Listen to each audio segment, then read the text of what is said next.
লড়াইটা দীর্ঘদিনের, দুই গোষ্ঠীর এলাকা দখলের লড়াই।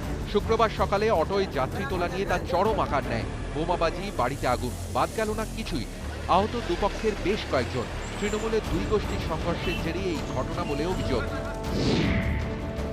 গোষ্ঠীদ্বন্দ্বের একদিকে তৃণমূলের ব্লক সভাপতি মন্টু গাজী, অন্যদিকে কাঁঠালবেড়িয়ার প্রাক্তন পঞ্চায়েত প্রধান আমানুল্লাহ লস্কর। আমান লস্কর ক্যানিং পূর্বের বিধায়ক শওকত মোল্লার ঘনিষ্ঠ, অন্যদিকে গোসাবার বিধায়ক জয়ন্ত নস্করের ঘনিষ্ঠ মন্টু গাজী। আমার দোকান বলে বোম মারলো, বোম মেরে আমার ওর মধ্যে রেখে দিল। হ্যাঁ, আর সমস্ত কিছু এসে সব ভেঙে শুধু আমার নন্দ ভঙ্গ করে নিয়ে চলে গেছে। কাদের লোক? টাকা পয়সা সব। হ্যাঁ, জয়ন্তরা এখন ওরা আমরা যুব করি, জয়ন্তের লোকজন মানে সব অস্ত্র ওরাই এসে।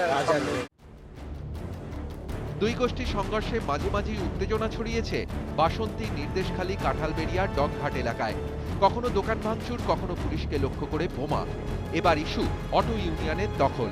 ক্যানিং চুনাখালী রুটের অটো ইউনিয়ন কার দখলে থাকবে তাই নিয়ে গন্ডগোলের শুরু। বর্তমানে আমান গোষ্ঠীর দখলই ইউনিয়ন, তাতে ধাবা বসাতেই সংঘর্ষ বলে অভিযোগ।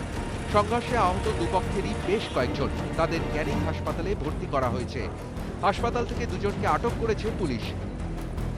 দক্ষিণ চব্বিশ পরগনায় প্রশাসনিক বৈঠকে এসে জয়ন্ত নস্কর ও শওকত মোল্লাকে গন্ডগোল মিটিয়ে নেওয়ার পরামর্শ দেন খোদ মুখ্যমন্ত্রী। কিন্তু তাতেও কাজের কাজ যে কিছুই হয়নি, এদিনের ঘটনায় তা স্পষ্ট। Bureau report, ETV news Bangla.